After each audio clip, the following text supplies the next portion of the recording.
Monsieur le député, la parole est à monsieur Jacques Moignard pour le groupe radical républicain, démocrate et progressiste. Vous avez la parole, monsieur le député.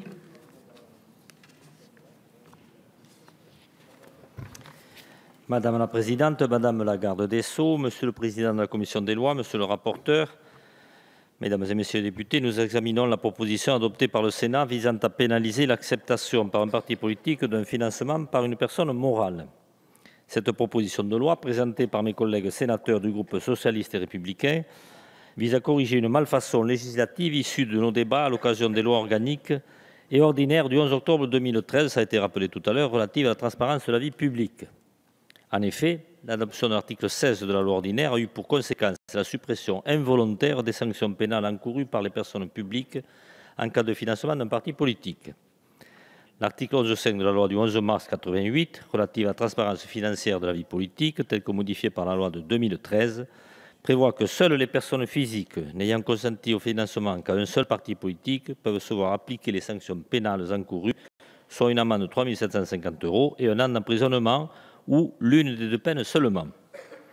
En revanche, les personnes morales peuvent consentir un financement à un seul ou plusieurs partis sans se voir appliquer de sanctions pénales, alors que ce mode de financement est explicitement interdit. Cette difficulté déjà soulevée avait d'ailleurs amené Dominique Raimbault, rapporteur sur le projet de loi portant adaptation de la procédure pénale au droit de l'Union européenne, dit DADU pénal, à insérer un amendement à ce texte visant à éliminer cette scorie juridique.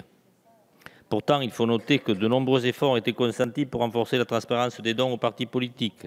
Plafonnement des dons par individu fixé à 7 500 € par an et par personne physique. Publicité des rattachements. Interdiction des rattachements de complaisance.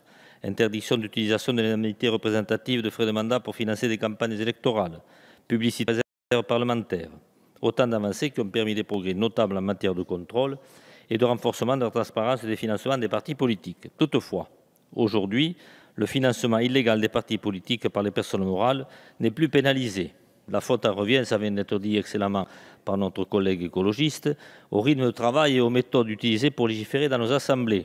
Obligés d'examiner les textes dans des délais de plus en plus contraints, sur des textes examinés pour la plupart en procédure accélérée, comme ce fut le cas pour la DADU pénale, ou sur des amendements régulièrement déposés hors délai, les députés manquent parfois à leur mission principale de vigie législative. Alors, afin de combler ces lacunes et difficultés, nous sommes invités à légiférer de nouveau. En l'espèce, ce texte vise à rétablir les sanctions pénales applicables en matière de financement des partis politiques par une personne morale française ou étrangère, ainsi que par un État étranger. Ces sanctions pénales seraient la condamnation au paiement d'une amende de 3 750 € et un an d'emprisonnement, sanctions désormais cumulatives et non plus optionnelles comme celles prévues pour les personnes physiques. L'article 2 prévoit également l'application de ces sanctions en Polynésie française, il faut le dire, en Nouvelle-Calédonie et dans les îles de Wallis et Futuna. Ce texte qui vise à combler une faille législative est d'autant plus nécessaire et urgent aujourd'hui. En effet, cette omission involontaire à l'occasion de l'examen des lois de 2013 a permis au Front National d'échapper à une mise en examen pour financement illégal du micro-parti Jeanne de Marine Le Pen. Ce micro-parti imposait apparemment aux candidats FN, Rassemblement Bleu Marine, d'emprunter de l'argent à des taux prohibitifs en contrepartie de prestations fournies par une société amie dite Riwal. Cette affaire, tout comme l'affaire Big Malion pour les Républicains, a révélé des failles importantes dans notre droit. Il en va ainsi des obligations imposées à la Commission nationale des comptes de campagne et des financements politiques, et notamment le secret professionnel qui est imposé par les commissaires aux comptes des partis politiques. Des mécanismes complémentaires pourraient permettre d'accroître la transparence de la vie politique française, comme une nouvelle répartition du financement public des partis politiques, la publication des flux financiers entre les partis ou la diffusion de la liste des principaux prestataires des partis. Pour autant, je note que des propositions de consolidation ont été évoquées, notamment lors des débats sur le projet de loi de finances pour 2016 et sur la question des règles de financement des campagnes électorales. Le président de la commission des lois a d'ailleurs invité le rapporteur sur le programme Vie politique, cultuelle et associative à faire des propositions en ce sens.